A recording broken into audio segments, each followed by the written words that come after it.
welcome to episode 4 of the Hear Me Here podcast. Got a monster in here today, guys. I feel like it. I feel like a monster on this couch, man. It is a really small couch with just the two of us sitting less than 3 feet apart. I don't like it. It's uncomfortable. But for real, world-class songwriter who's now at Seagale Music, a recent thing. Recording artist. He was a worship leader for about 20 years. He's got a Dove Award. That's how serious this is getting. He's got a Dove Award. It's a technicality. 4.5 feet from me. No, don't discount it. Don't discount it. And probably my closest friend. Today we got Zachary Kale on the podcast. He's here. It's good to be here. He's here. I'm here. Wanted to start off with one of the funnier stories. How me and you met, because it is truly ridiculous. Do you remember? I remember. You remember the title, but you don't remember the story. All I remember is I posted a Craigslist ad. It's true. I was in high school, junior or senior year, and was in a class that I didn't care about and was on the computer the whole time on Craigslist. So wait, just for clarity, me, the grown man, hit an ad up for a teenage boy on Craigslist. Is this what started our friendship? Wow. I mean, I hate myself that's so much. That's one of those things where the title can be deceiving, but is also very true, because that's literally exactly what happened. Yeah, it is.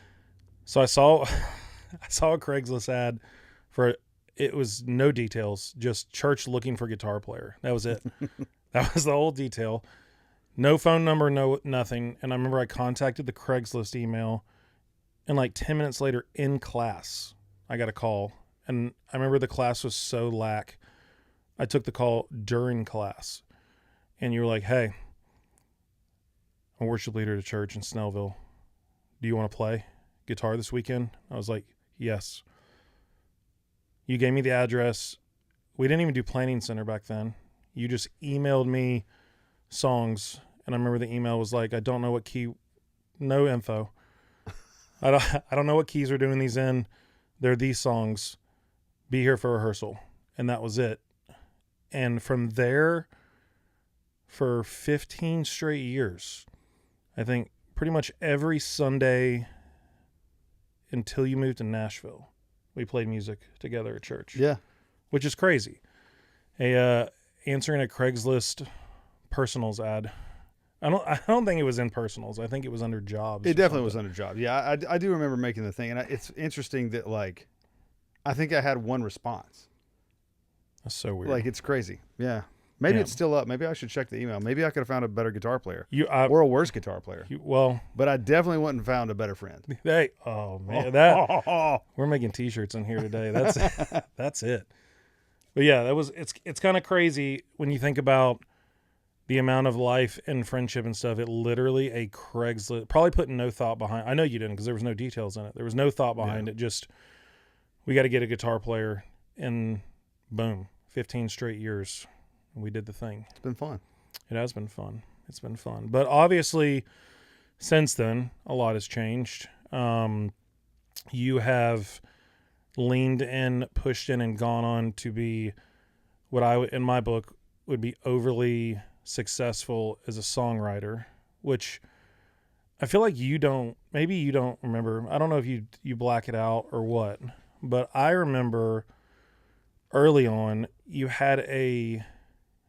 gotten it either from Staples or Walmart, a 3-ring clip binder that had songs, and you had slid them. You either had someone laminate them or you had slid them in laminate sheets, but all the songs you had written were just in there. And I didn't even know about it for a while, I don't think. Songwriting was not the thing. I think it's in that closet that's sitting right to the right of you. The one we're about to clean out? Yeah.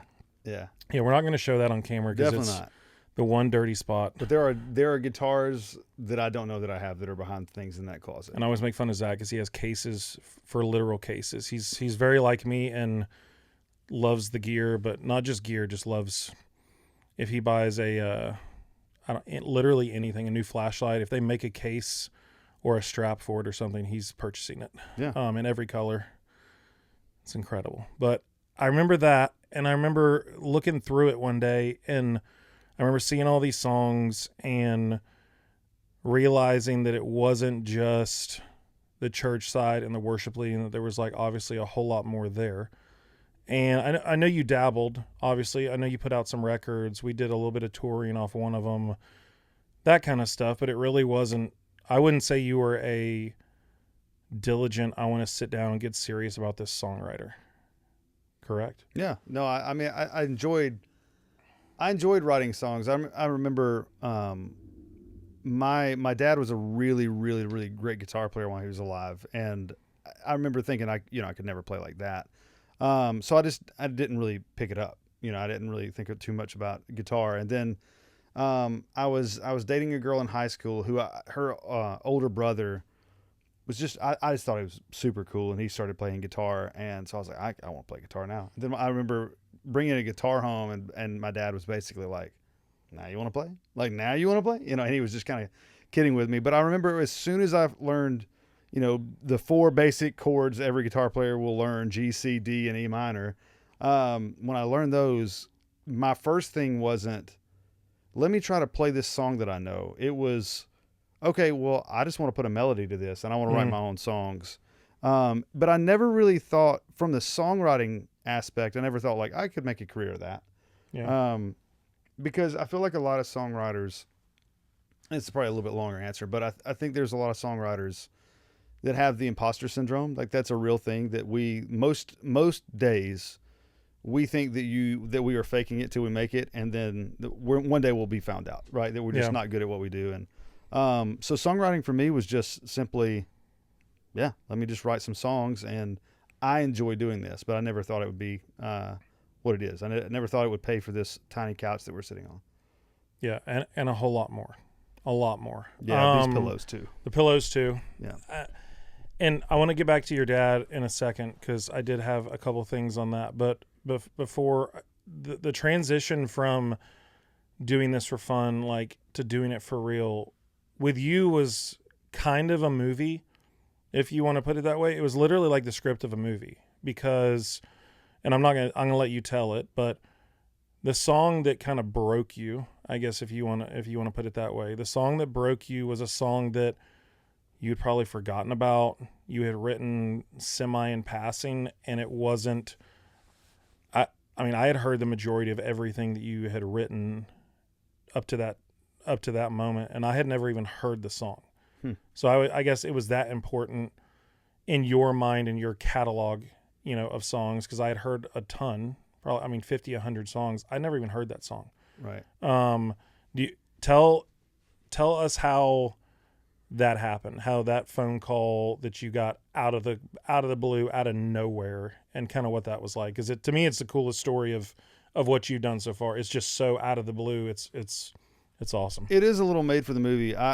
I like this mic stand because it keeps dropping. So, like, I'm just going to get by the end of this podcast. I saw it doing I'm just going to be real chill on this couch. You're gonna have to. But it's as tight as it'll go, which is interesting. So, this is how professional we are in the industry, y'all. This is a real interesting point. We are in a studio that has created multiple number ones, and we had to borrow mic stands today for. But in Nashville, what's cool about we're in Nashville, and so I just texted a neighbor. I was like, "Hey, do you have 2 mic stands that we could borrow?" He's like, "Yeah, they're outside the garage. I'll set them out there." And we got some family in town, just had a newborn, so they were out there, and it's great. So yeah, "Grow Old" was a song that I wrote, and it in now that I know what Nashville is, right? Every day when we finish writing a song, most days we do the demo of it in the room, right? We'll track the drums and the guitars and sing the vocals, and we'll turn it in. And most of the time, we turn it in, and it's either like, "Yeah, good job," or we'll see what happens with that. Or sometimes it's crickets, Yeah. But every day there's a song that gets demoed, and a lot of times, once that song is demoed, I feel like it has there are exceptions to this rule, but I feel like it has a shelf life. You need to pitch it fast. You're aiming for a certain target, and if you just miss that target, it's fine, but that song goes to die on a hard drive, and no one really hears of it again. And so for me to have written a song that in 2008, I remember I released an album, and then this guy named Craig Wiseman, who is, I mean, just prolific. He has a legend. He wrote "Live Like You Were Dying." He wrote the good stuff. He wrote a lot of the Florida Georgia Line stuff. Yep. Like he's one of the best humans here in town for sure. And he always loves coming over here to write, because there's a little grill shack place close to the house, and he loves the fries. So, so he comes over here to write. But I remember in 2008 he heard this like random album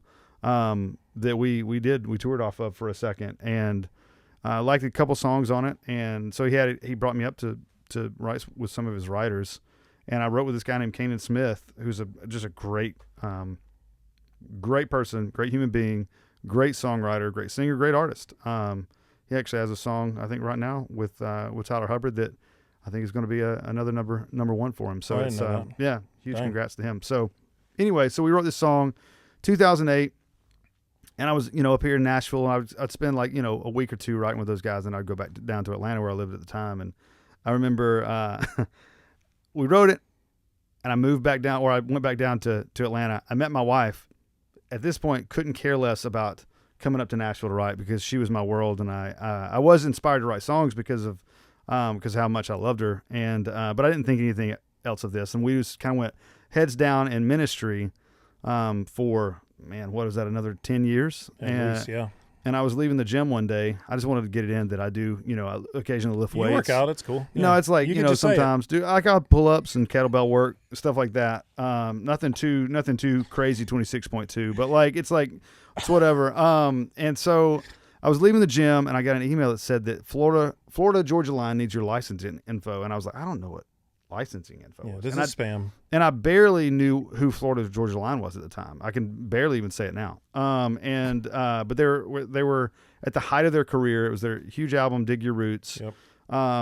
And I called Seth England, who he manages, he managed FGL at the time. He manages Morgan Wallen, and I mean he crushes it in the career. He's one of the best guys in the career for sure in this industry. And so I called him, and I was like, hey man, what is this? And is this true? And what do I do with it? And so he said, yeah, it is true. And the guys heard it, and they cut it, and it's going to be on the album. And you can either come up to Nashville and write occasionally, or you can just kind of bet your whole career on it and see if there's any doors opening up, see if you can actually write songs. And so we prayed about it. My wife and I, we prayed a lot about it, because we had to move from Atlanta to do that. And we bet it all on it. But it was pretty apparent that God was opening some doors, and we can talk about that in a little bit. But so we did it. And this song just kind of opened up those doors, and we moved up here, and it was easy, and it was hard, and it was difficult, and it was challenging, and it was fun, and it's all those things. But all that to say, we didn't have a demo or a work tape of that song. That's right. So when you go back to, we do this every day, and we turn it in, there's like a ticking clock of how much time's left on to get the song cut. We just didn't have that. And so for this song to pop to the top of a pile, it's crazy. Is nuts. Well, yeah, because it wasn't like they were going through the files and like, we want a song that does this or this or this or this, or it was literally not tracked. It was nowhere. And if I remember correctly, wasn't it T-Hub liked it because he wanted it played at his wedding, or Kanan played it for him in passing or something? He was like, oh, I want to sing that for my wife or something at his wedding. Didn't he use it as... They went to Belmont together, and he played it after we wrote it for Tyler Hubbard, which is one of the guys in FGL, and he played it for him.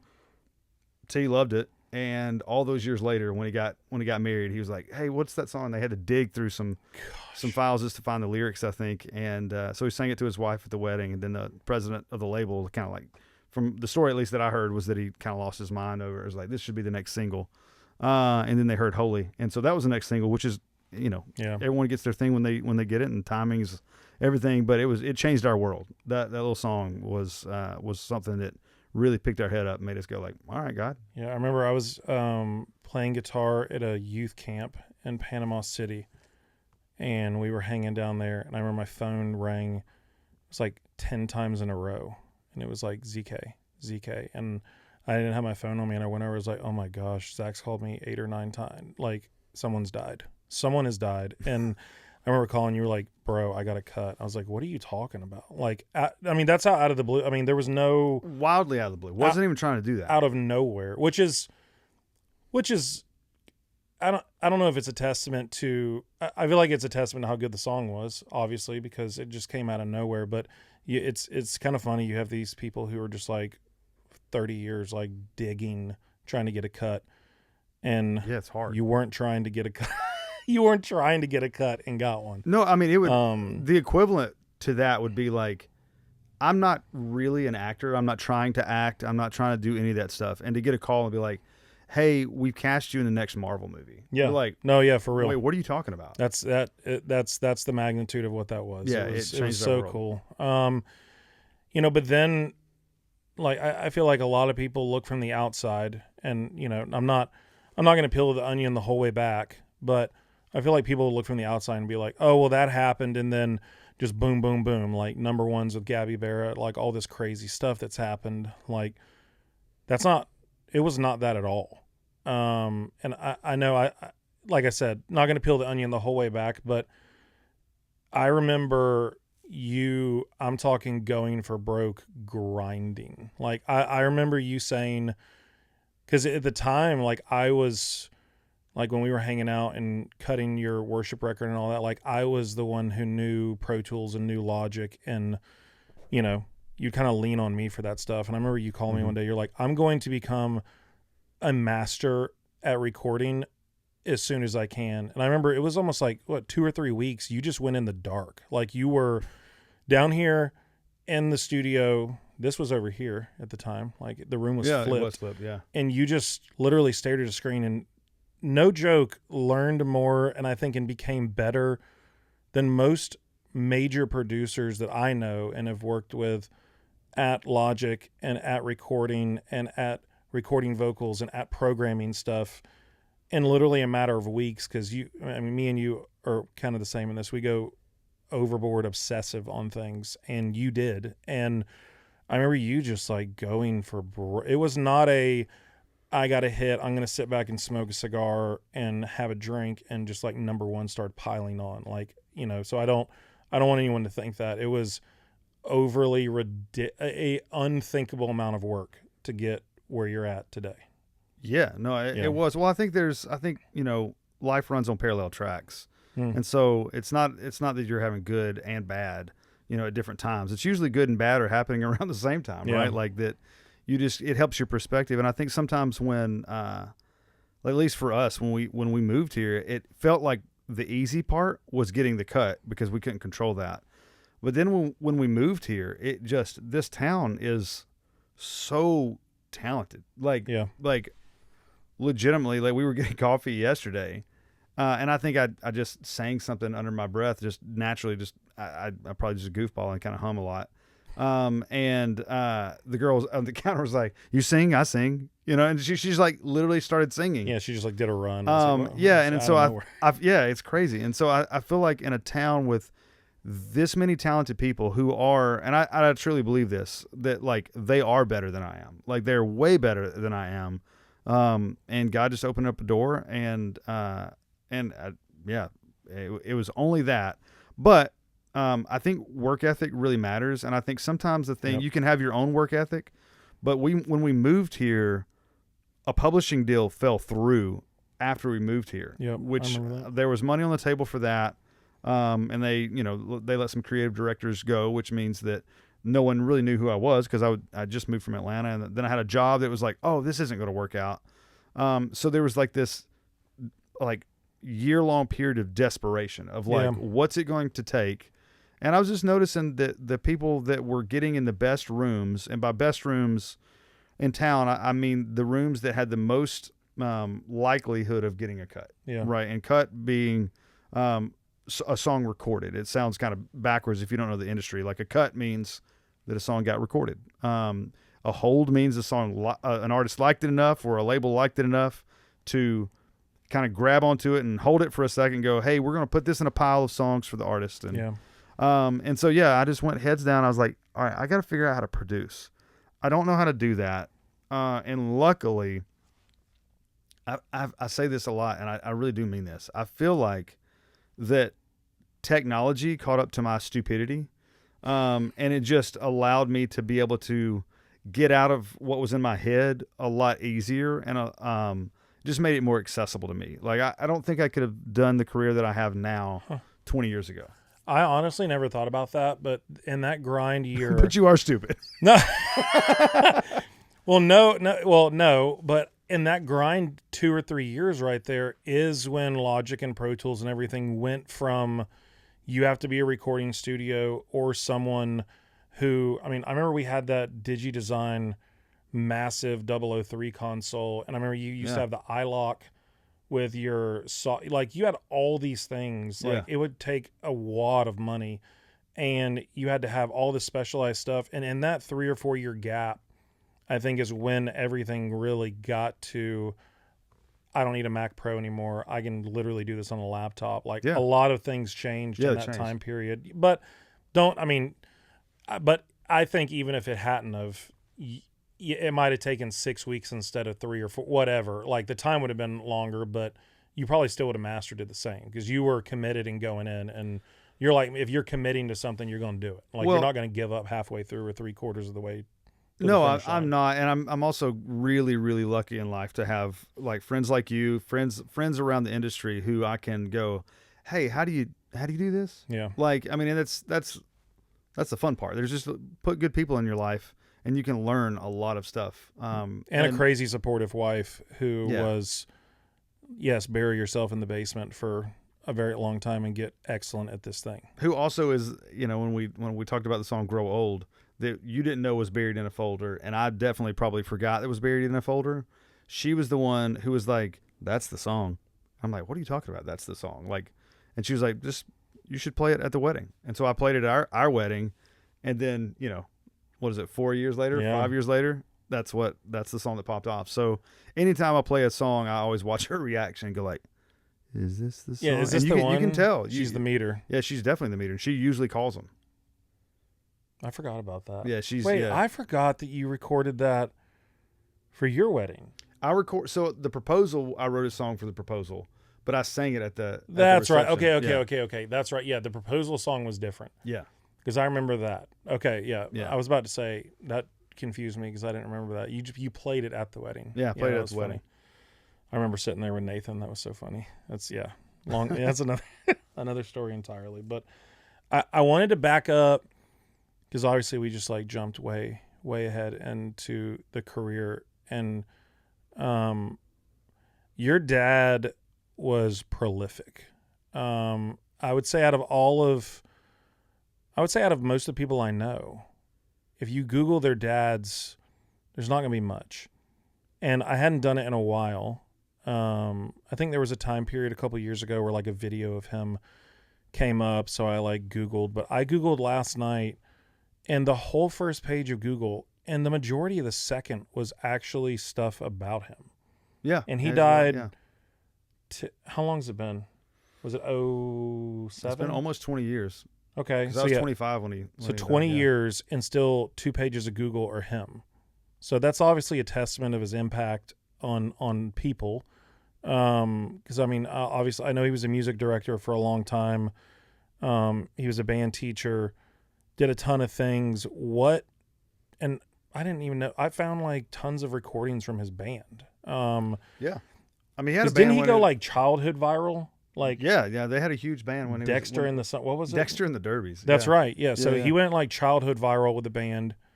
What did he do in that band? Because I couldn't tell which one was him in the pictures. He played guitar. Okay. So played guitar, and I think maybe the one recording was my uncle wrote the song. Uncle Johnny. Johnny? Yeah, Johnny wrote the song, and then. Yeah. What? Yeah, Dexter. Wait, was Johnny in that band? No, I think he just wrote the song. He just wrote the song? song? I don't think he was necessarily musical. He probably wrote the lyrics, and they, I don't know. So, yeah, it was like kind of a big deal, and it was like around the time where all those, like, kid bands were doing their thing back in, what would that be, his dad was born in 55. So that was during the Beatles boom. Yeah, early 60s. The Monkees, all that stuff was blowing up. And I think they could maybe have done it. I think he kind of tapped out. He was like, "No, I don't." Oh, the song's dope. Yeah, like, he's the song's actually pretty good. And then he was in another band, wasn't he? As an adult.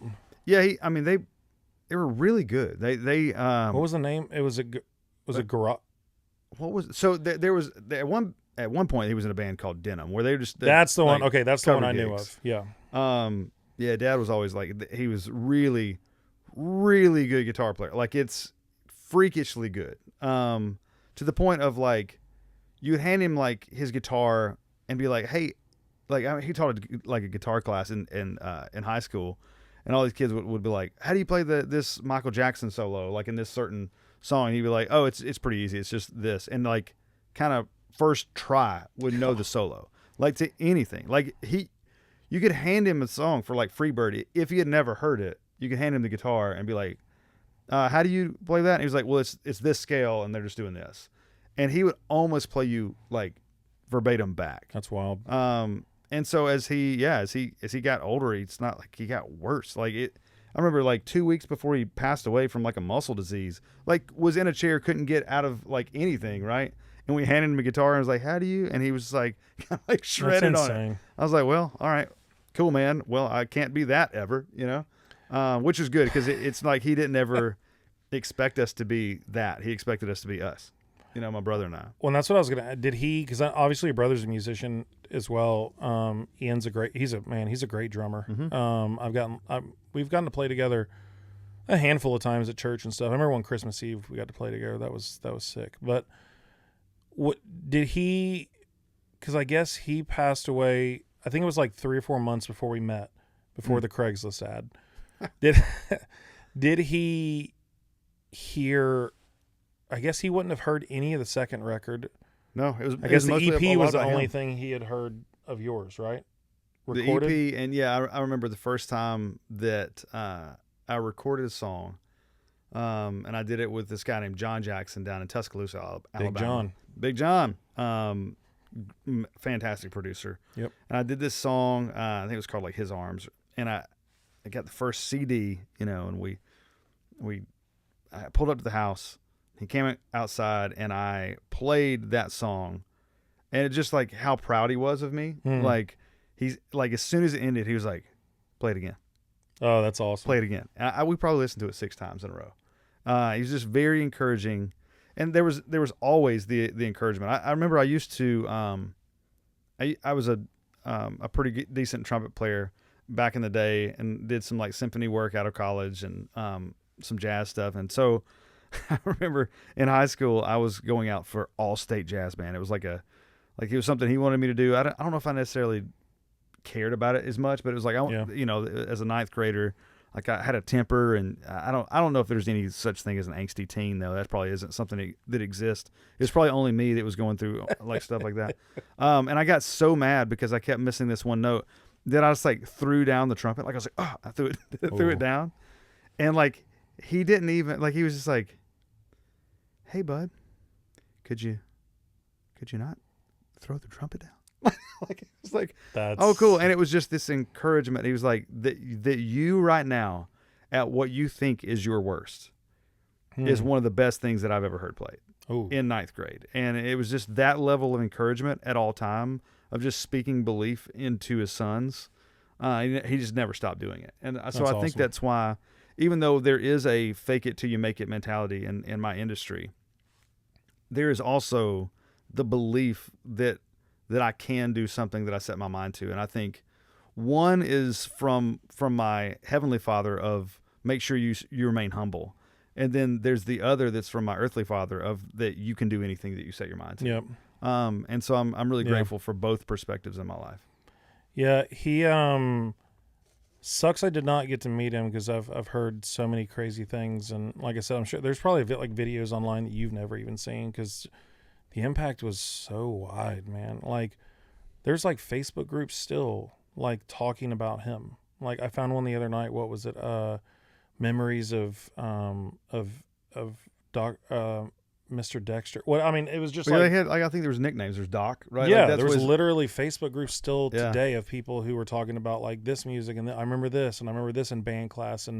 But it's interesting. I didn't know this. I mean, I'm sure I knew this, but it wasn't like apparent to me. He was the music director at the church. Yeah. For a really long time, which is kind of wild that you ended up running that path for, I mean, a really long time. I mean, you were on staff at a church consistently for 20 years? Yeah. Well, what's interesting is that he would tell you if he were still alive today, that I was going to have a joke right there, but I'm just not going to. Yeah. But he would tell you if he's still alive today, that God used me in worship ministry to get him into like worship ministry, because that's cool. so he was a music minister most of my life. So he had 3 jobs at all times. He was always like, he probably put 60 hours a week in doing like, band camps and teacher and all that stuff, right? Being a band director. And then he would, on Wednesdays and Sundays, he was the music minister of our little church where I grew up in Athens, Alabama. And then on the weekends, like Friday, Saturday, he would do, wedding gigs and like kind of be the wedding band thing. And they would play like different, private shows and different things like that. So, but what's interesting is I never like, I processed this with my brother too. Like he was doing all that. Yeah. I never can think of one thing that my dad missed in my life. Like anything Dang. that I was there for. Now, a lot of times that Yeah. went hand in hand with what I was doing. Yeah. But my brother and I were pretty athletic in school as well. So we played different sports. And I remember my dad, like when my brother was in high school, he was like, cool, I will also coach the soccer team too. That's awesome. So it's like he just wanted to be a part of our life. And so Well, that bleeds. I think that, honestly, I think of everything that parents do, I think that's the thing that shapes and bleeds into the character of their children the most, is just being there. Yeah, like being all the present. other stuff's great. Like the music passed down, that's huge. Like faith being passed down, obviously the most important thing. But I mean, and my dad, I relate because my dad was the same exact way. Like I remember when real estate was really bad, I was just grinding, coached every team I was on, never missed anything.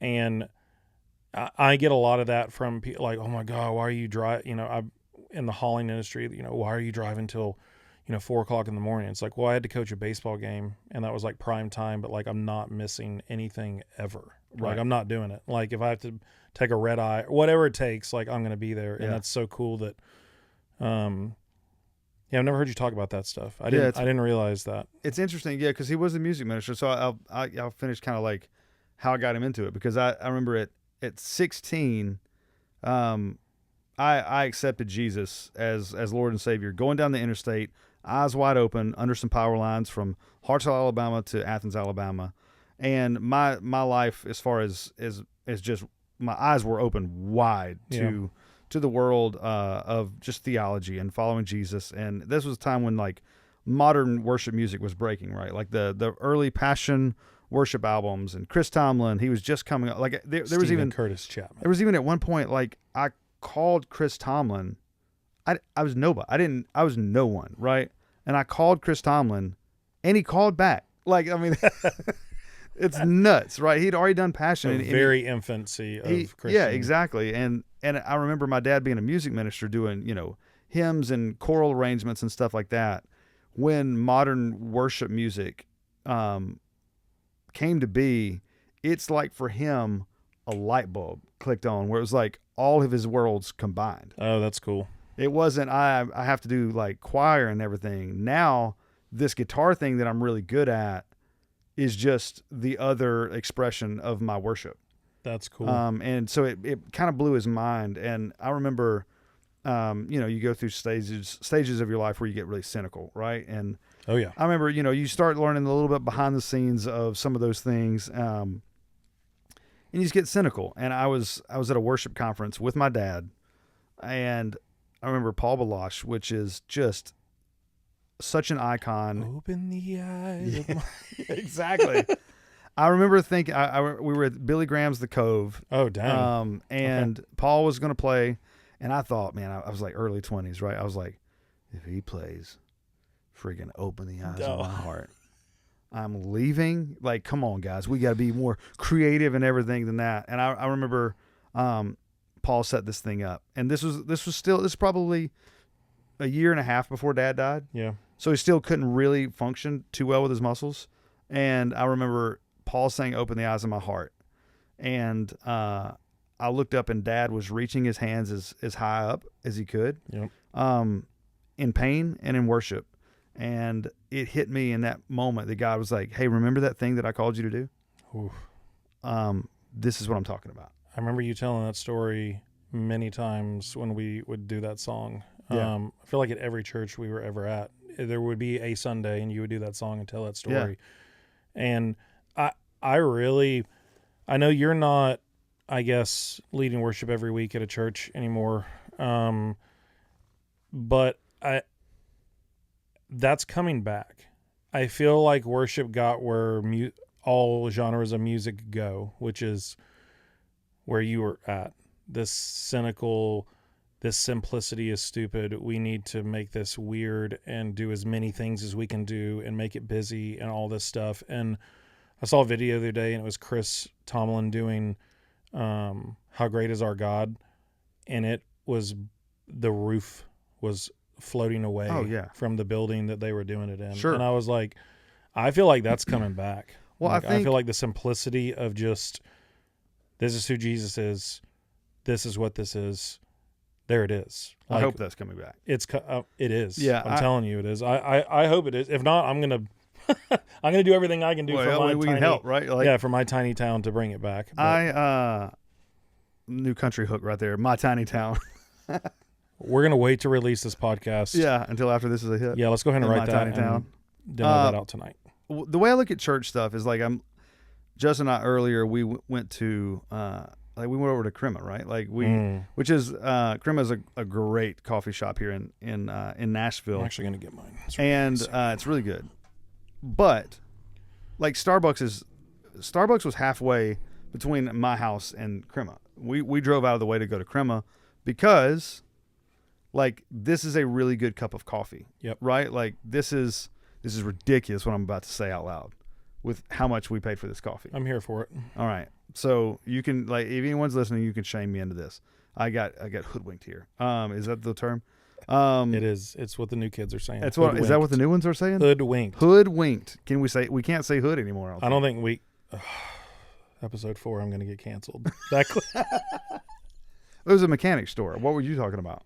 Huh? I'm like hoodwinked. What? Like the hood of a. Huh? Anyway, so Crema is like we paid $16 each for this coffee.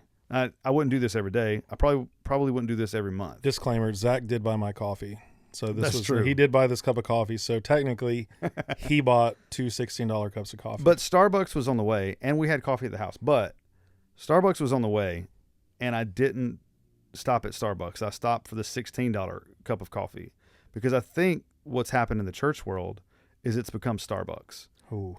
It has become we'll burn the beans to get consistency. Everything's the same. Everything's too sweet. Everything's fake. Everything's processed. It's run through filters that are make it look and taste like every other Starbucks. And I don't think that's intentionally bad what the church has done. I think they tried to become excellent at what they do. But when I taste Crema, occasionally, like I can taste floral notes in this. I can taste the sweetness. I can taste the coffee bean. I can taste the coffee as it was intended to be tasted. But I can taste it the way it was intended. Yep. And because I could taste it the way it was intended, I wanted you to taste it as well. So I took you across town to Crema because I wanted to share a true experience with you. Yep. It's the reason this weekend we've gone to all these new places that we love to eat because I don't want to take you to Jimmy John's and to Taco Bell and to Starbucks. Yeah. I don't want to take you to that church. I want to take you to a place that is doing something unique and refreshing, and I want to tell you about it because I believe that's who Jesus is. And so I want people to experience Jesus for this simple thing that Jesus is as Savior. Dang. Not smoke, not haze, not screens, not lights, not fancy teaching. Simple, lovable Savior who saves sinners. That's all I want you to do. I want you to taste Crema. I want you to know Jesus. That's what I hope the church becomes. That was profound. By the way, this episode is sponsored by Crema Coffee. They should. They need to send for what the coffee cost. They should. But they should. And also, you did say occasionally in there, and that's just because Shelly and his wife and my wife will be listening to this. So he did say occasionally. He definitely goes there more than occasionally. But this is good though. Like, it's so good. It's ridiculous. It is really nice. Yeah, it's coffee that's so good. It's good when it's cold. How about It's that? better when it's cold. It actually, no It is better joke, when it's cold, right? the colder it gets, it is getting better. It which gets lukewarm. It is- gets cold. Yeah. But that's so profound. And yeah, I'm on board with everything you just said, and I feel like this is not the direction I was going with this, but this is the direction that we're heading. The church is struggling. It is, whether in number, because to me numbers are not showing the church being successful or not for what the church was originally intended to be. So if you look at numbers or giving, there's a million statistics that could tell you that the American church is doing really well right now. But I think so are a lot of things that are fake and aren't doing what their original purpose was. Yeah, Starbucks is crushing it. Starbucks is crushing it, and their coffee is dramatically worse than it was 30 years ago, in every way, in every single way. And it's been really tough for me. You know, I am very, very, very, very lucky and fortunate that where I live, Danny, the pastor of our church, is, I would say, out of most pastors that I have worked with or know, like, he is the cream of coffee of pastors and of the way that he sees ministry in church. There is no flash. There is no nothing. It's just, this is the gospel. I always, when people ask me, I explain it as he's a pleading pastor, and he's like, please just listen to me. He's real. He did that the other week. It was at the end of his sermon, and you could see his brain spinning, like, how do I explain this to them? And he just stopped. He was like, I don't know how else to say this. He's real. I know he's real. He's he's just like pleading with the people. And there was no flash there. There was no unbelievably, like, he said it this way and meant this and meant this and meant this. And, like, in some ways, like, I feel like it's not just church, like country music. Like, I'm seeing the old school OG come back kind of with a couple artists, because we got to find a cooler and more complicated and more ridiculous way of saying this. And it's like, just say it. Like, and church has gotten away, and the mega church model is starting to have some cracks. There's starting to be some water flowing through it. And I don't know. I am very nervous for the American church. It's going to have to make a lot of changes, and starting with the way that they treat their staff members and among other things. But yeah, there's a lot going on right now in the in the church world that needs to be fixed. I feel like there are exceptions to every rule, right? For like, sure. Danny's the exception. Yeah. There are, like, I have a mentor pastor friend of mine, David Chadwick, in Charlotte. He is the legend. He's the Michael Jordan, right? Like, he is. He's the GOAT. Like, I love David, but Danny, like, I've never seen Danny preach, right? Like, I've never been to y'all's church when we're usually, like, hunting on the day that we're down there, right? It's true. Yes. But we're obviously, we'll go at some point. But the only time I've been around Danny, I would just say that, like, Danny is a really good friend to everyone, and then also it just happens to be that he's the pastor of your church. That's exactly. Which should be the way. Like, that's the way church should be. It actually felt like it was like, hey, if Danny needs something, I'll sell this to help Danny, or if Danny knows someone, we'll do this to do that. And, like, it's a community, right? That's what the Acts church is, right? Is it Acts 3? Is like that's what it is, right? It's a team. Yeah, and that's not. It's just it has become something different. And I think when you said you don't really lead much worship anymore, it's not because I'm like, oh, I don't like Jesus. I love Jesus like crazy. Yeah.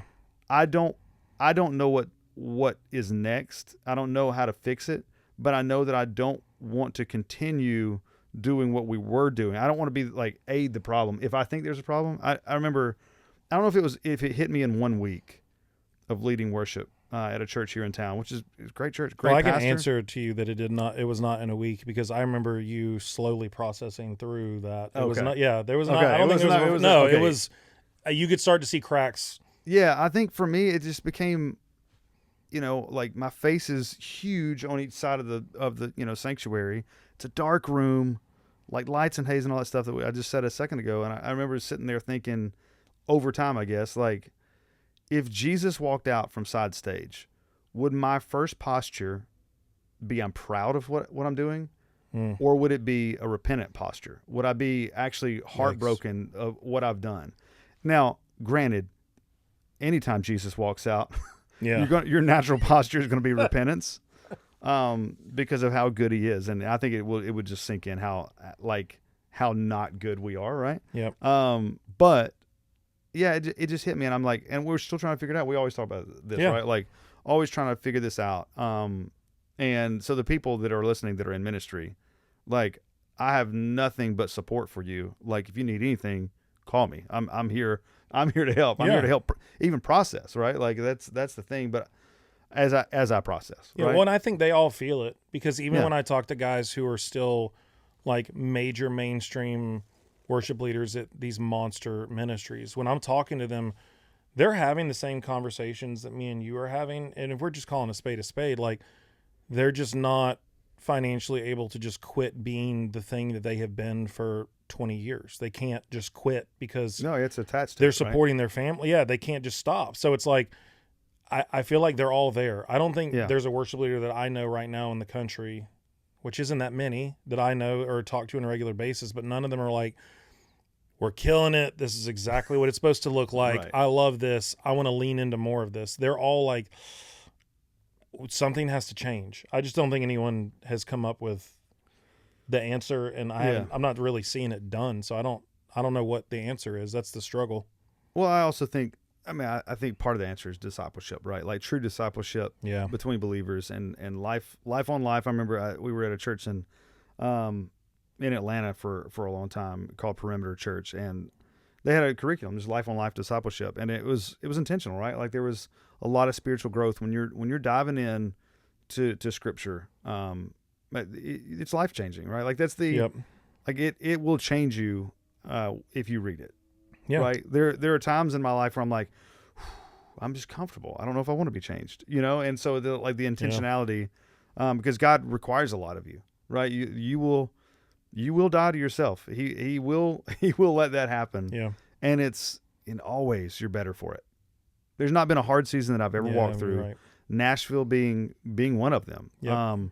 Where I never, like, the hard season were the seasons that I always look back and I go, man, that was fun. It's like if you climb a mountain, right? Like you don't really think, It wasn't a big mountain, but we did climb a mountain. We climbed a mini mountain yesterday. When you get to the top, you don't look at the top and go like, cool top.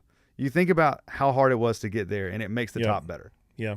And so I think that's the way, the seasons of your life when God is really telling you, hey, you're going to be in the valley and you need to climb to the top of the mountain. Those are the areas that are actually the ones I look back on the fondest, I guess. Yeah, that makes sense.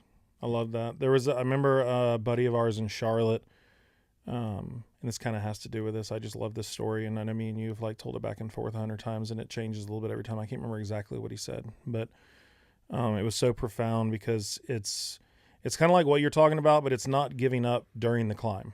Right, it's like getting to the top of the mountain. There's a Miley Cyrus song in there somewhere, but great song. Great, what a unbelievable song. But he's like, I was down by this river, and I don't know why. It made no sense to me, but God said, wade out in the river and stand on this rock. And he walked out and stood on the rock in the middle of this river. And this is a guy, like, you hear stuff like this, but this is a guy that when he like says something like this to you, like this happened, this occurred. There's an older guy too, right? Yeah. Yeah. Yep. And he goes, I was sitting out on the rock, and it was real close to the dam. And he's like, I heard the alarm, they're about to release the dam, and the water goes up like 5 feet immediately. Like, it's really quick. He said, I was standing out there on the rock. Bump, bump, alarm goes off. Water starts rising. And I panic, and I jump off and swim to shore. And he said the water got all the way to about 6 inches to the top of that rock, and then it stopped and it went back down. And he said, and in that moment, God said to me, I told you to get on the rock. I didn't tell you to get off. And, that's, not exactly dead on what we were just talking about, but it's that whole, I feel like with a lot of us, he has told us to get off the rock. Some of us he hasn't, but the path to where worship is going right now and church is going, like, I don't know. I'm like running in circles because I'm trying to figure out exactly to say, but it's just, I don't know. It was interesting. I mean, I played not that it should go here. I'm not saying the church world should go here. I'll tell you a fun story of like, I already mentioned Chris Tomlin a second ago. I was playing a wedding for a mutual friend.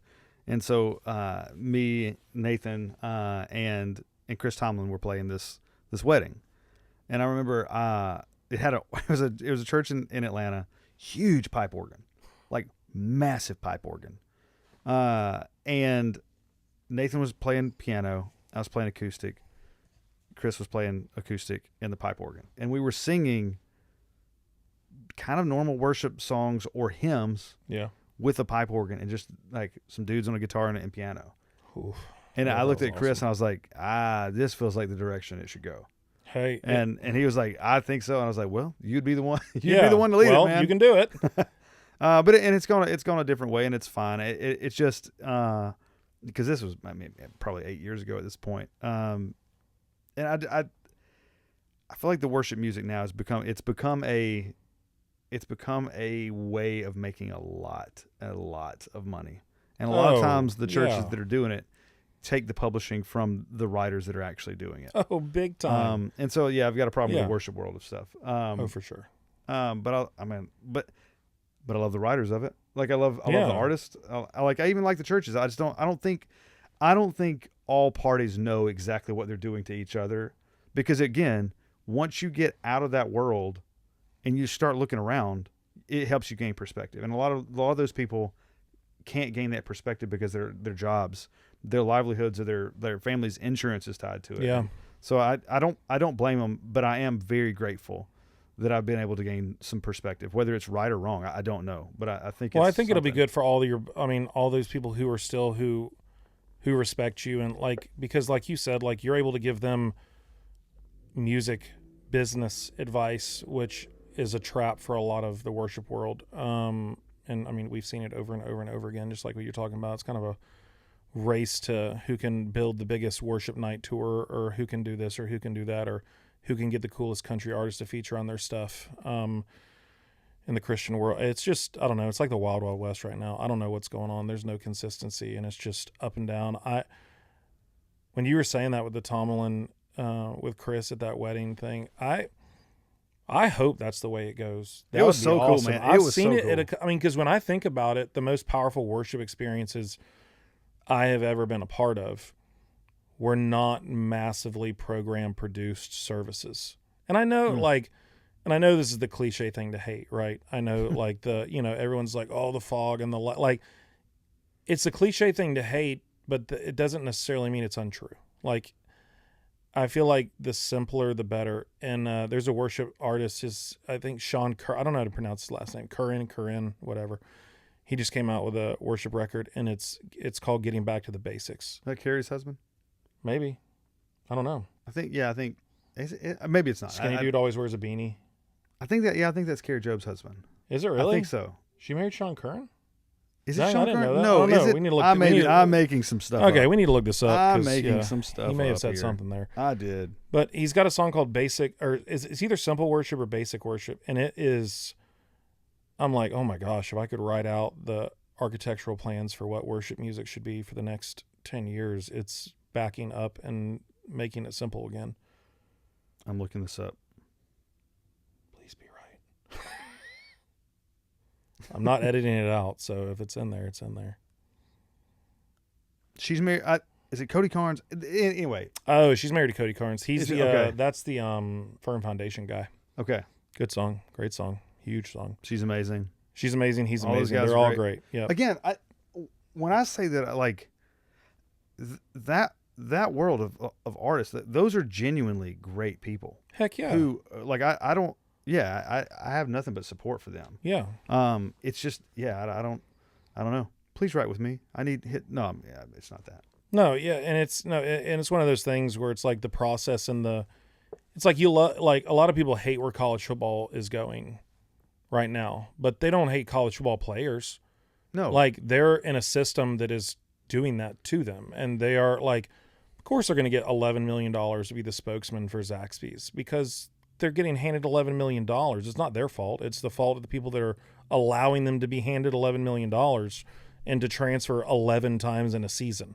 Well, I think there's a lot of, I think for my own personal life, and when I look around, there's a lot of, especially in Nashville, and probably in a lot of industries actually, there are a lot of duplicators. I don't feel like there are a lot of innovators. Ooh. And so for me, I always want to be thinking as far ahead as I possibly can, whether it's right or wrong. I just want to see, like, what is the next thing? What's the thing that no one's doing? What is the thing that only I can do? Because if, like, I'm not a terrible singer, and some people would say that, like, it'd be like, oh, you sound like Stapleton. No, I sound like a really Kmart special, like 50% off version of Stapleton. And for me, it would do me zero good to try to sound like Chris Stapleton. Yep. It would, because Chris is freaking amazing, right? But a lot of people will, right? And when when 90s country is on its upswing again, there will be a lot of artists that sound like him. There's a lot of artists out there trying to be, yeah, man, I sound a little bit like Morgan Wallen now. You know what I'm saying? Oh, man? it's like, so people right now, try to duplicate because they've seen this success and they're like, well, that's where it's going. And it's like, well, yeah, but if you try to chase the wave that you just saw crash on the beach back out, you'll never see that wave again. There's another one coming in that you're going to miss because you're chasing the one that just left. Oof. And so for me, I just always want to be like, I'd rather ride the wave in. Well, yeah, and if you're hearing something, you're already 2 years late. Way too late. Yeah, if it's gotten a radio, you're drastically way too late. You may be able to speed something through and one hit it, but you're not gonna sustain. That's interesting. I never thought about it that way. Well, it's kind of like, I saw a clip last night when I was scrolling. It was Serena Williams, and it was in that movie that they remade, like, I guess, their life with Will Smith as their dad or whatever. Oh, and the coach, they were trying to get one of the guys to coach her, and he goes up and he goes, who do you want to play like? And she was like, I don't want to play like anybody. I want people to want to play like Serena Williams. And I was like, yeah, that's it. Yeah, that's it right there. Dude, when I look at, like, this is way off topic for us, but when I think of, like, who's better, LeBron or Jordan, who's the GOAT? Jordan. It's always Jordan. It's always Jordan. It's always and forever will be Jordan. Yep. But I don't even think it should be compared to LeBron, who is a machine and a monster in his own right. Yeah. I think Curry should be in that conversation because he has to. I remember growing up, I idolized Jordan. Yeah, and me so too. I would shoot like Jordan. I would drive like Jordan. Like, I would do the whole thing.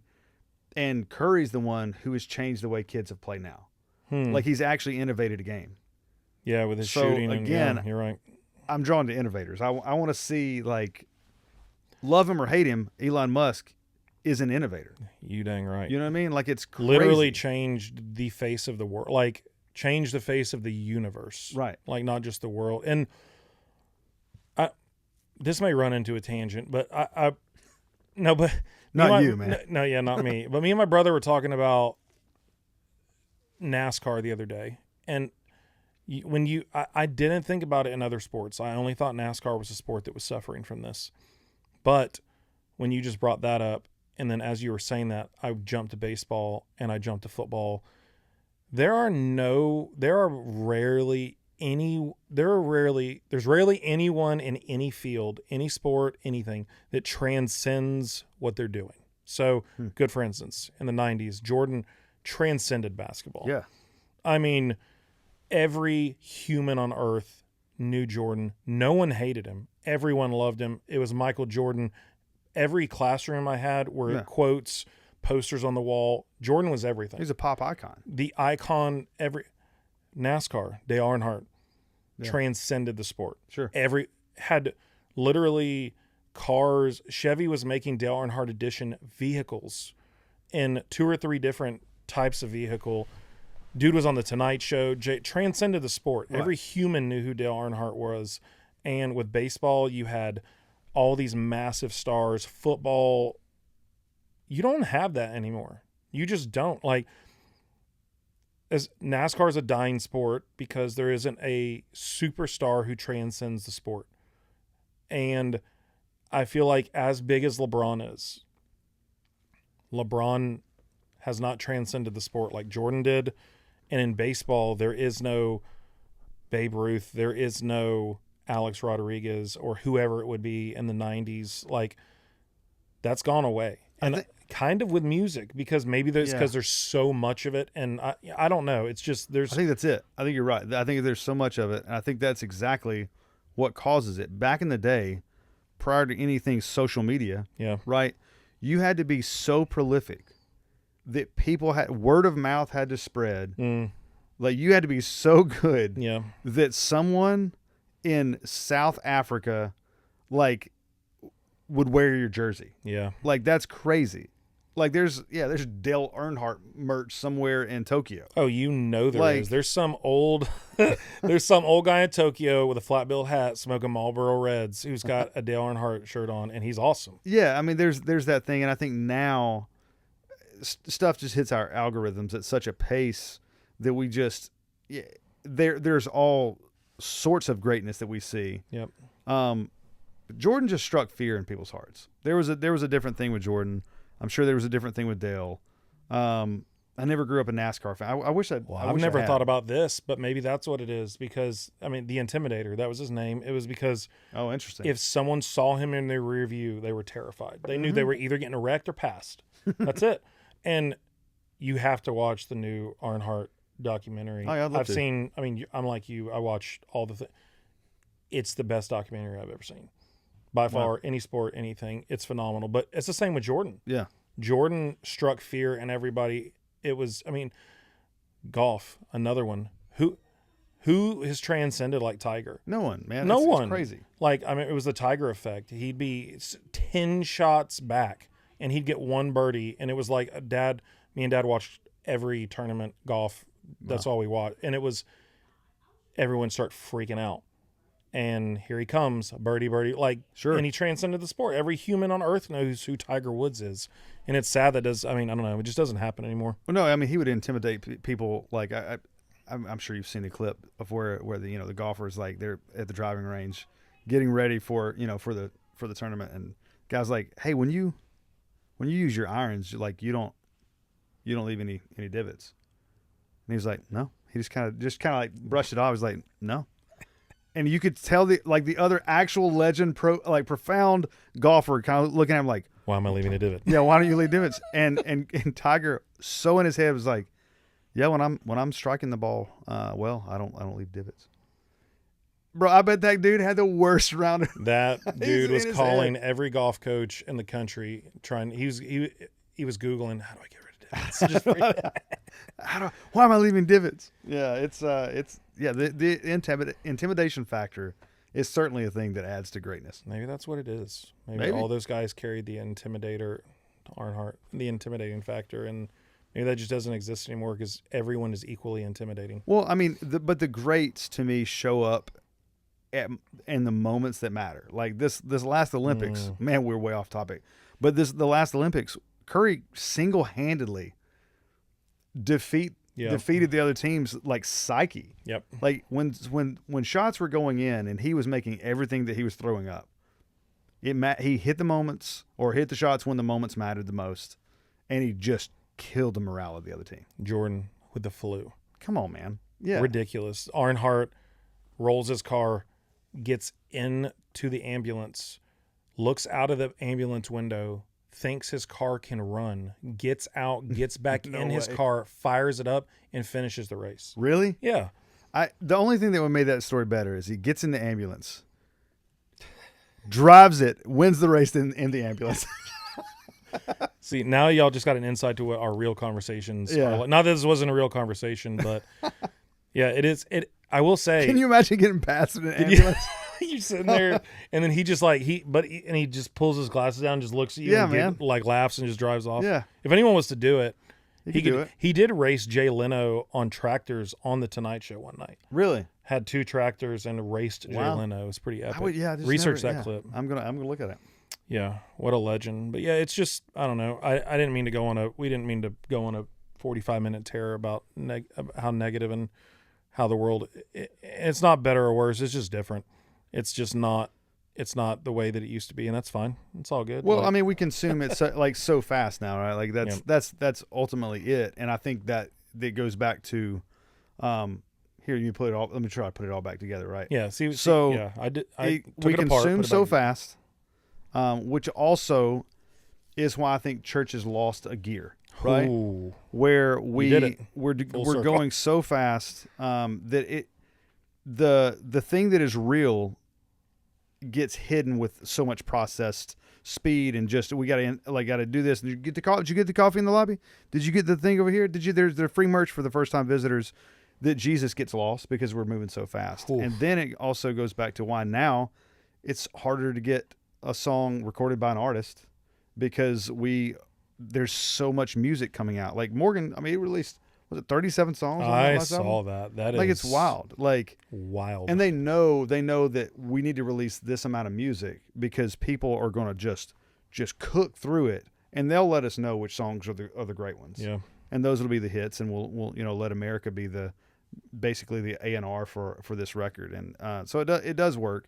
They're all good. I've heard that record is really good front to back. But It's ridiculous. We just have to, like, the innovator side of me goes, well, cool. That's probably the truth of the way the world works. So how do we innovate our way through this world, right? Mm. Like, it's not like we give up and go like, well, it's whatever. That's when bitterness sets in, and that's I think we can be intentional. Like, and even something, this might sound stupid, but I don't think it is. I think it's awesome. You and Shelly right now are doing something, and I feel bad. Me and Jenny took this away from you on Friday, but you guys are doing TGIF, and you are literally getting on YouTube, watching the intro to TGIF, which would have played in the 90s on Friday nights, and y'all are watching. thank goodness it's Friday, right? Thank God. And you're watching one episode of Saved by the Bell and one episode No, so we do one episode of Full House. Full House. We've already done Saved by the Bell, the college years, because you could watch that. Oh, yeah, but that's right. we'll do one episode of Full House, we'll do one episode of Family Matters, and we will do one episode of Step by Step. And you're stopping and not watching another episode until next Friday. Yeah, until the next Friday. See, and me and Jenny just binged a 12 episode season of a show in 3 days. And Well, we'll do that too. I mean, we definitely did that with Severance. yeah, but you're intentionally having some time with some things. It just makes you so appreciative of, like, one, Full House it's fine, right? Yeah. Like, it's fine. It's okay. Family Matters is amazing. It's so good. The acting on Family Matters is so unbelievably good. Yep. I believe that family so much. Love me the Winslows. Oh yeah, Like, Got if to. I could have Thanksgiving with any family in America, it would be the Winslow family. that's strong. I think so, man. That's strong. Not even my own. I mean, Dad's not coming, so. Oh no. Yeah, for those of you guys that don't know Zach very well, he processes his dad's death with humor. So yeah, don't be caught off guard with that. He does that very often. I've gotten on a couple of them, kind of funny, but I try to lean back and just kind of let him do that. Yeah. But yeah, and I even I completely exited social media, but then I kind of have my toe still in the water a little bit, posting some music stuff here and there. But I've been intentionally trying to find ways to slow down life. And I know maybe that's I don't know if it's a good thing or a bad thing, but it's like one day and we're just consuming content, consuming everything so fast, and it's like my kid's born and then boom, like Brooks and Leland are in first and second. Like, what is happening? And I feel like it's because of the content and everything that we consume so fast, it speeds up time. Because I will say, when I exited social media fully and I sat on the couch and I couldn't scroll through an hour or scroll through 2 hours and look up and go, oh my gosh, I've been sitting here for 2 hours. When you take that away Yeah. and you actually have to sit in moments, sometimes awkwardly, because you're so used to just being able to zone out and go into your phone, like, it slows life down. And I was actually like getting online, doing a research. It sounds really dumb, but like how to slow down life. And that was one of the main things. They said, if you stop consuming content and everything at the speed of which you do, it literally slows down your life. Like, it feels like it. And How many don't know. times you reach for your phone when you when you got off social? Every 5 seconds. It's crazy. It's like it's terrifying. it's like someone telling someone they're an alcoholic and they'll be like, I'm not, and they take the alcohol away and they're like, oh, I'm definitely an alcoholic. Yeah, no, that's 'Cause what you it just crave is. it so much, right? Yeah, it's almost muscle memory to reach for your phone. Oh, 100% it is. And it's funny when you get on an elevator or on a bus, like your immediate jerk reaction is you just like grab your phone and pull it out because you're Yeah. like, oh, I can't talk to people. Yeah, Like, yeah. It's so weird. Like, It's always great to talk to people on an elevator. Just turn and face, look at them right in their eyes, Hi. like, hey, how are you doing? and people don't know what to do. No one knows how to have a conversation No, anymore. I talked to someone in a Papa John's like a year ago. And me and Ty Howell, one of my buddies, we were at Great Wolf Lodge with our kids and we went to pick up a pizza. And we walk in and we had a conversation because Ty would talk to a brick wall for an hour if he could. If you go somewhere with him, it's going to be 10 minutes, it's going to be an hour.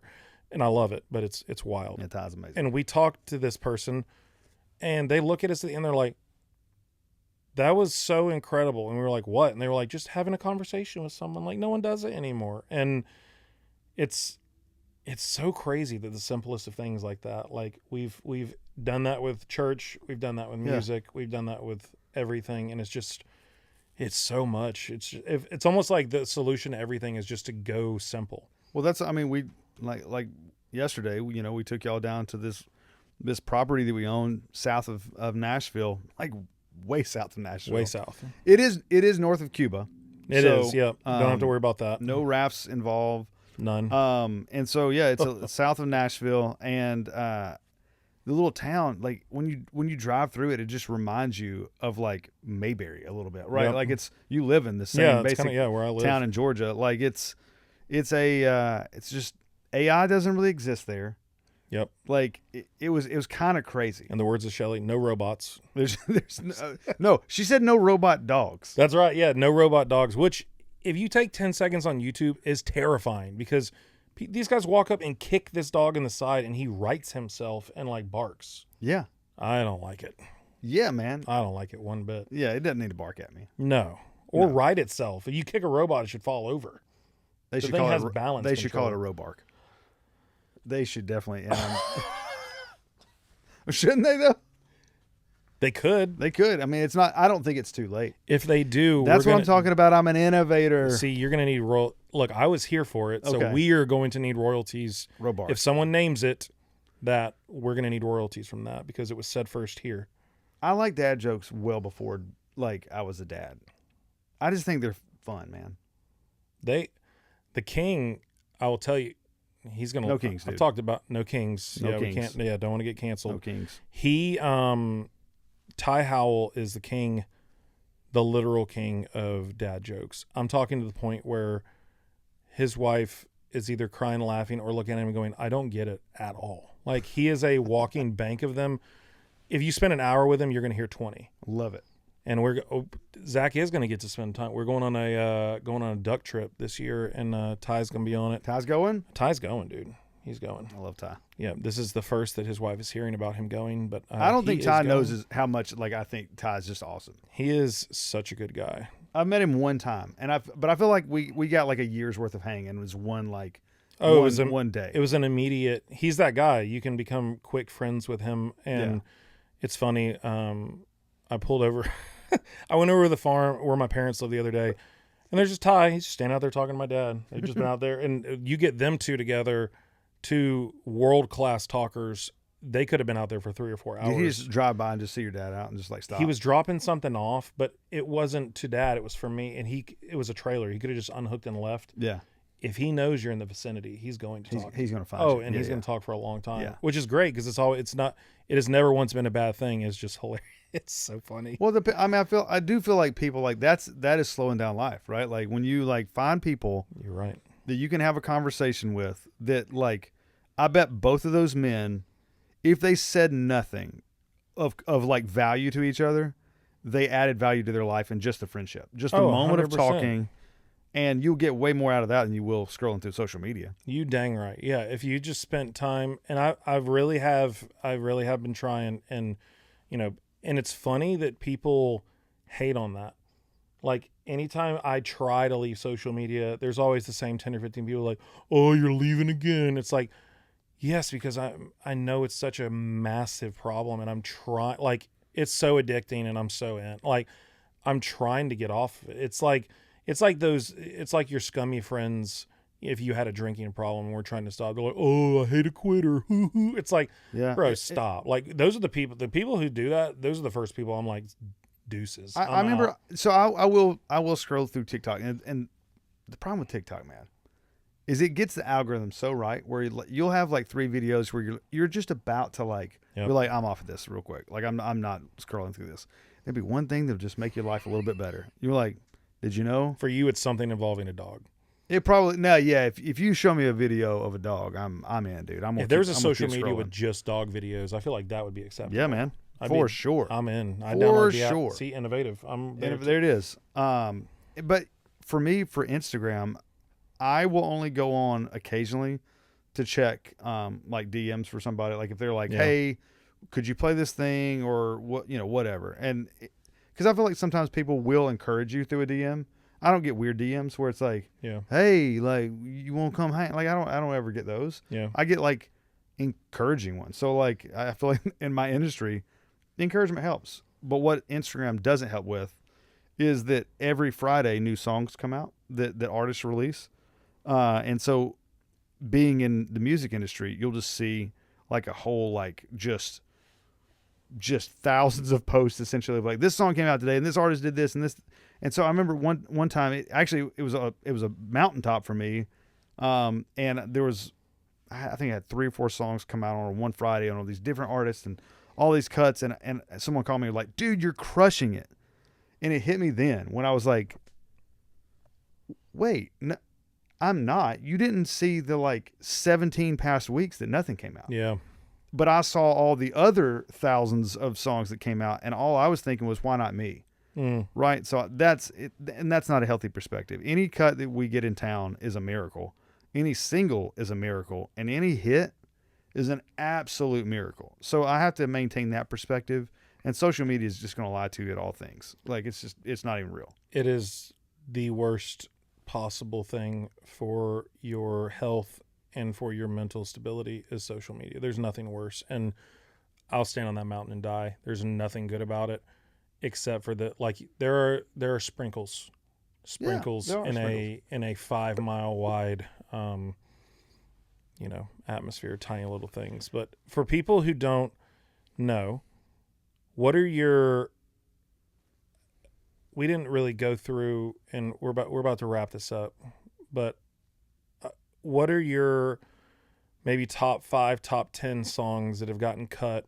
Maybe just like your biggest 5, so people can go listen, because that's the other cool thing about music. Like, you've probably heard, if you've listened to country radio in the last 10 years, you've heard Zach songs. You just don't know it, which is always kind of the mystery and the cool thing about the music industry. But obviously, I Hope, with Gabby Barrett, one of the biggest country songs in the history of country music. Bro, we learned the other day, this is not, I'm not tooting my own horn. This is crazy. This is like just a miracle. We heard the other day that it got posted that it was the 4th biggest country song of the century. That is, like, I graduated high school in 1999. There have been 3 bigger country songs since I graduated high school. I bet we could guess them. Well, Maybe. and I would think they're probably modern too. Like Yeah. I think it's probably meant to be. Yeah. I bet I bet Had Some Help. I had some help. I bet that Oh, might be yeah. one. Like, I don't I think, know somebody. Yeah. because the streaming these days kind of like makes this a whole thing. So now you would remember song like the fact that I Hope because it was Gabby Barrett and Charlie Puth, and I was able to write it and produce it, which I was very grateful for. Produced it about 9 months after I went heads down trying to figure out how to produce, which is crazy. Which, that could be a podcast. And I would still tell you it's not good. Like, I would be like, I would have done this and this and this and this different now knowing what I know.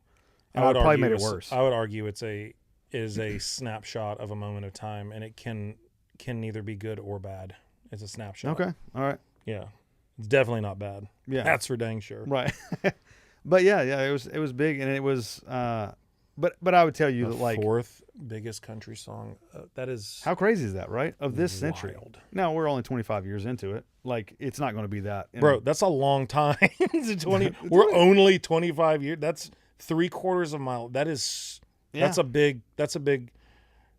That even more emphasizes the point. How many songs are coming out? Yeah.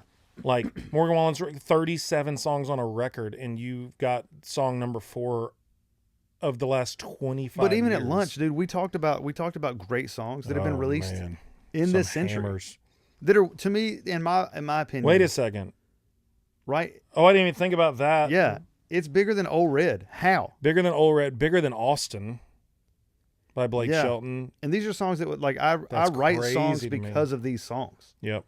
Like, Blake Shelton alone has, like, that. And then Brad Paisley had the one. I remember I was driving a little Ford Ranger. Mud on the tires or ticks? No, it was it's time to put a ring on the finger I'm wrapped around. Oh man. What amazing song. Like, that was the first time I heard a country hook, and I was like, wait, what? I remember my first country hook I remember was My Town by Montgomery Gentry. I'm talking about the first one. That's I clearly remember, like, I can recite it, like, just obviously like the older ones growing up. That's great. What a but song. No, so yeah, that, like, I hope, like, there's a plaque right here to our left that, like, the coolest thing out of all the things that like that song did, and some others, you know, after that, but out of all the songs, like, everything, like, awards and all that stuff is voted usually by fans and by different industry people. But this plaque next to us is for I Hope, and it's NSAI is like one of the 10 songs I'd wish I'd written. Oof. And it's voted on by the songwriters in this town. And so for songwriters to go, like, what else do you want? Yeah, it's crazy. That's it. So, and I mean, I don't know. It's that I'm very proud an of award that from song, your peers means a whole lot more than an award from the general public. Well, yeah, and the cool thing about that song to me is that John Knight, who I also wrote that song with, when we discovered the hook, we had been writing for like an hour and a half trying to figure out what to say about the song, and it was like, I want to wish someone well, like, I'll always love you kind of vibe, and we just couldn't get there, and I think I just jokingly said the hook, just kind of like joking, not thinking anything of it, and he was like, that's what we do. We have to write that, because I would have never written it. I didn't have the experience to know that that's what we should do. And for songwriters out there, that's why co-writing is so... Oh my gosh, it's everything. That is why it is so... I'll never forget, like, obviously I have not, like, eclipsed very many feats in music, but a big meeting that I was in, every piece of advice I ever got would always come after the question, like, who are you writing with? And I was like, well, just like me in my bedroom. They're like, you gotta co-write. You have to, for that right there. I didn't. It is, yeah. I've heard that story because obviously I was around. I don't ever think I've heard that part of it. Yeah, I wouldn't have done it. Like, there's no way I would have written that, because I thought, well, that wouldn't have worked. You know, it worked. And he literally told Gabby, he's like, I don't care if this is for you or not. Now, we're writing this song today. Dang. And we were at the pool table in the fire hall of Sony at the time, which, like, is an iconic room to write in. And we were playing some pool at the end of this. Maybe I don't even know what we were playing. I think we were just, like, standing around it. And we finished it. And John said, he's like, that'll be the biggest song of your career. Talking to Gabby. And it was like, how did he know? And he did. And then I think what's crazy, this isn't just this, Sony was very, very kind to me, but this is one of those songs that we turned in. Crickets. If I've heard that story once, I've heard it a million times. Crickets, yeah. So the ones that they love the most are typically nothing really. Oh yeah, you look at any VH1 behind the music of any massive band, Queen. Mm-hmm. Was told Bohemian Rhapsody is the worst piece of garbage. What are you guys thinking? Yeah. I would tell you, like, you said name 5 or 10 songs. Yeah. I would tell you the best songs I've written. There's a couple of them that have been hits. People haven't heard. They're on hard drives. Yeah. There's songs that you'll, like, most people will probably never hear. They might. We might. We might. And here's the deal, like, but to me it never, like, gets me down, because I go, like, well, I wasn't even trying to write songs. and then 10 years later, there was one song that happened. So Yeah, and I talked about this on episode 3, but and you've done a really good job at this, like not just in general in life, but it's something I've really tried to get better at in recent years. It's determining what success is to me. And to me, it wasn't, and I'm being like, when I cut my last record, I mean, we wrote a bunch of really cool stuff for it. I don't think it was like hyper groundbreaking, cuttable, major artists aren't going to like grab those songs and cut them. They were for me. But you didn't write them. You didn't write them with commercial intent. No, yeah, I wrote them because I liked them, and it was, to me, the success was taking the time, cutting the record, like being proud of what I recorded, getting to hang out with friends while I was doing it, getting great guys to play on it, and putting it out.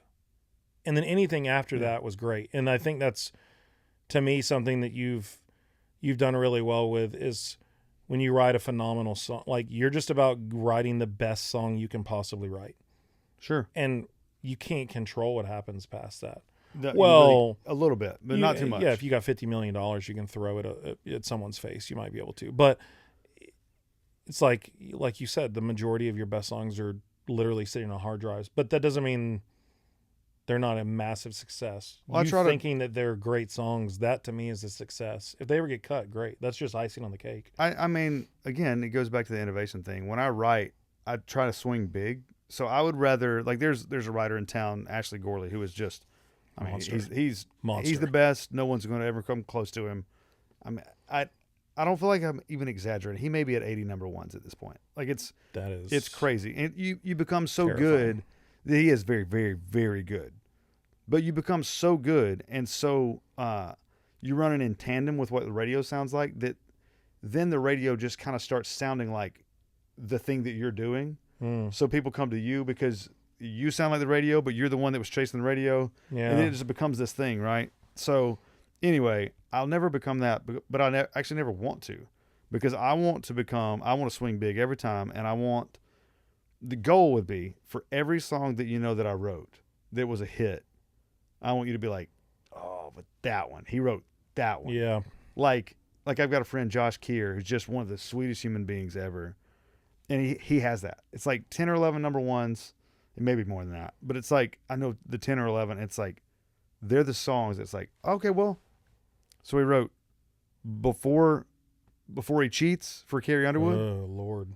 And then like follows it up with I Need You Now by Lady Antebellum. Those two songs transcended country music dramatically. Yeah, I mean that was Need You Now was a huge pop. You can't say Lady Antebellum anymore. I'm gonna have to bleep that. I got to bleep the Antebellum part. But I remember they had to cut like 3 different versions of that song for different, like for pop it was one version, for country they had a version. Yeah, it was so big they were like, we're gonna need you to do 9 versions of this song so we can play it on literally every radio station. He's told me too. I think that song was the second song they wrote in the day. And he didn't turn it into his publishers. What? He's like, there was another song that we wrote too. So it shows you that publishers don't know what hits are, and sometimes songwriters don't know what hits are either. It's just magic. It literally just happens. Man. Happens, and it's just or it does a force. Yeah, because, I mean, my favorite song of yours, I'm not going to talk about it or say anything because I don't know if it ever gets cut or something, but it's, to me, the best song you've written. And you don't really love it that much. You like it, but you don't think it's great, and I do. And it's funny. Like, it's just like with I Hope, you were like, oh, I'll never write that. And that hook, and John pushed, and there you go. Pushed, yeah. Because Gabby didn't know at the time to push. Yeah. I certainly didn't know at the time to push. So, yeah, it is. But I think the reason you like the song that you're talking about is because you love music so much.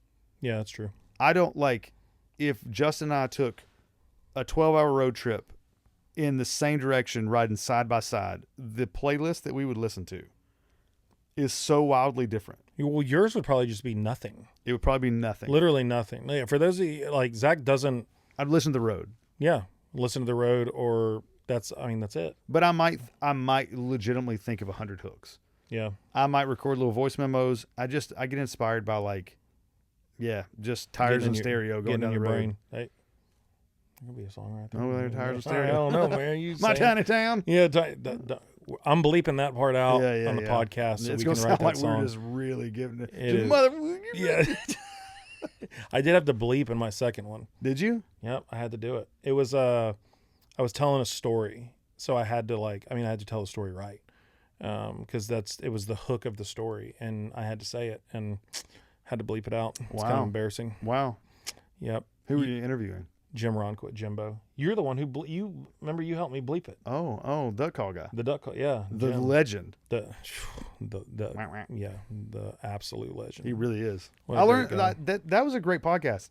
I Thanks. learned so much about duck hunting. I was like, whoa, I didn't even know that this was a thing. Well, that was the cool great. thing, because that wasn't the goal. Like, he was just it's like, I feel like a lot of people are going to learn about songwriting from you and we didn't talk about the art or what you actually do when you write songs. It's just, I think the mindset behind stuff and the intentionality is almost sometimes more important than the actual craft, maybe in some senses. Just like with him, like, you learned a bunch about duck calling, and we didn't even really talk about the pressure or back pressure or what you say into the call. Nothing about actually calling. It's just about the philosophy of calling. And I think I think a lot of people will get that out of this, like your philosophy and in songwriting, and, lean into, that's a great lesson right there. Like, John believed in what you said in your hook and leaned into it. And now it's the fourth biggest country song of the not the decade.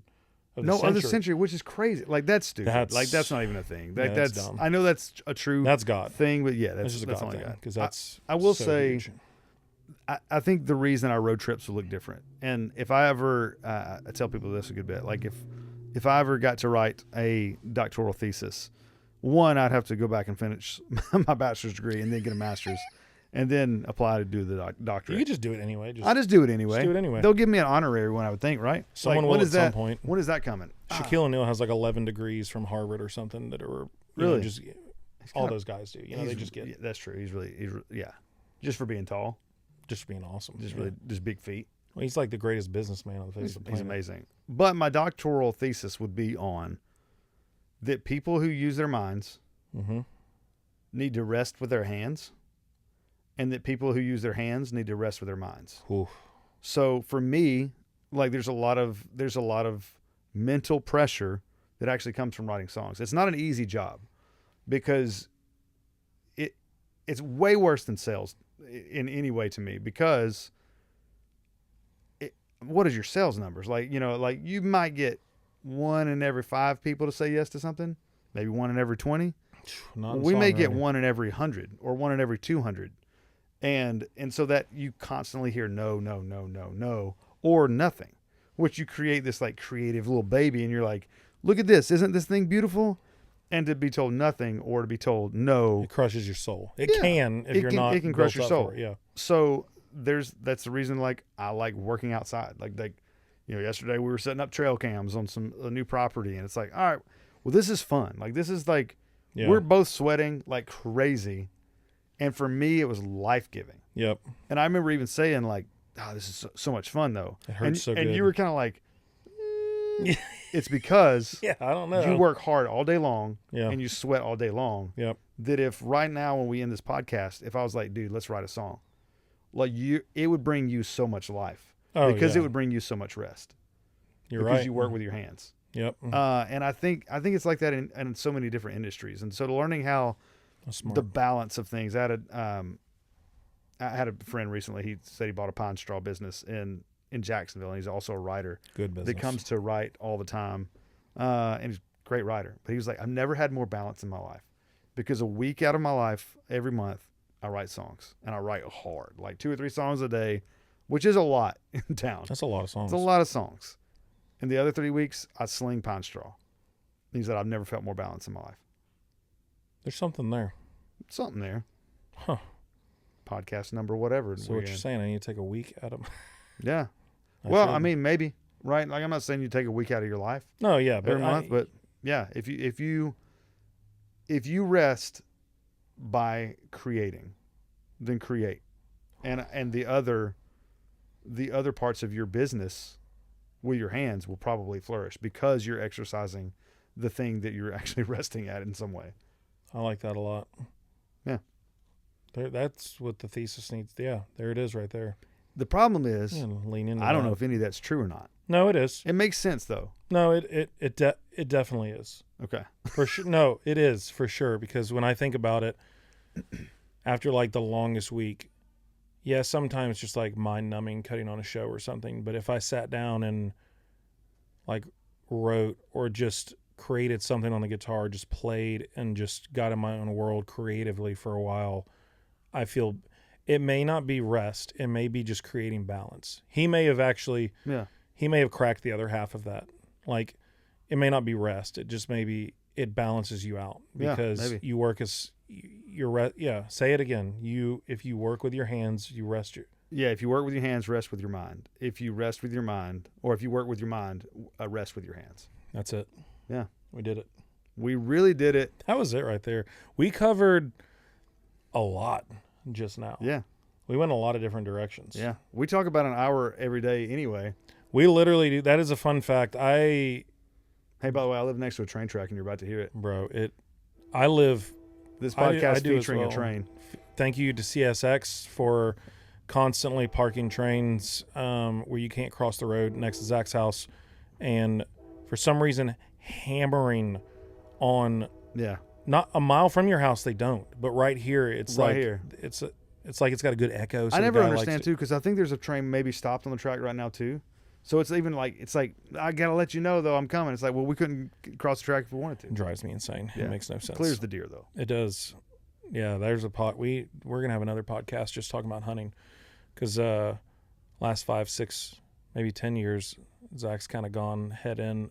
Love it. Into the outdoors, and it's been fun. My hands. Early on, that was like one of the few things we did not get to do together. But now it is, and that's even more fun getting to do that. But this has been a blast. It's been a lot of fun. We covered a lot of things, and we literally do talk on the phone about. I'm surprised we had anything to say, because we do talk on the phone at least an hour a day, sometimes 3 or 4 times a day. It's a lot. Yeah, iron sharpens iron. Spoons sharpen spoons. I thought I didn't know where that was going, but yeah. All right. Well, this has been, episode 4, and got a cool one. Zach, I told Zach who it was. I'm not going to talk about it yet. Kind of wanted to be a little bit of a surprise. I don't think anyone really cares if it's a surprise or not. It's such a big deal to me that I want to keep it a surprise. Because one of my heroes, I'm flying out Tuesday to Oklahoma to go film. And that'll be coming out. This one is going to come out. Today is Sunday, so a week from tomorrow. So we're filming this a week before, and then that one will come out after that. But it's exciting. This is fun. I like doing this. It's just chill, man. I like. Blake Shelton lives in Oklahoma. Does he really? Yeah. Oh, I knew that. Is that who you're? We talked about Austin earlier. Oh my gosh! We talked about Old Red. Maybe I'm going to see Blake. Maybe you're seeing Gwen. Who knows? Hey, I'm not, but while we're on the topic, we need to find someone. If you know Blake Shelton, let him know I'd love to do a podcast with him. Honestly, out of most people in country music, he'd probably be the one guy to be like, come on. He might. He probably, if you're out there. He'd just show up at his bar the other You day. could almost make it happen. That would be. Actually, I'll knock on a door. I don't care. I might text somebody. Please do, because I'm flying all the way to Oklahoma for one podcast. I will definitely do another. Yeah. Thanks everybody for listening. If you listen to this will probably be one of the longest episodes. I'm sorry for being boring, dude. That was unbelievably interesting to me. I thought it was great. I liked where all we went with it. We kind of circled all the worlds. We could have just talked about country music, and could have just talked about the church world, and could have just talked about all the philosophies of life. But we were like, you know what? Let's just do them all. Well, that's the reason social media kind of stinks, because it's like you just see the outside, right? You see the outside layer. There are layers to like everyone, right? So peeling back the onion, baby. Peel back that onion. I did. I didn't peel it all the way back, but we got a good ways, because I wanted to leave a lot of room for podcast 2, 3, and 4 with Zach. I think Zach's probably going to be a recurring guest, probably like once a quarter, maybe 4 times a year. Yeah, this is my podcast now. Thanks for listening, everybody. It is Zach. By that, he means he is going to be a monstrous investor in this podcast. Yeah, that's right. So this is actually, he doesn't know yet, but this podcast today is brought to you by Zachary Kale Incorporated. Wow. Yep. I'll send the Venmo. It is. I don't know. I'm gonna have to hit click remind a couple times. You definitely will. Oh man. Well, this has been fun. This has been episode number 4. Hope everyone has today will be Monday when this launches, so I hope everyone has a great rest of their week. And say it again, if you work with your hands. If you work with your hands, rest with your mind. If you work with your mind, rest with your hands. That's it. We'll leave you with that. Makes sense. See you guys next week.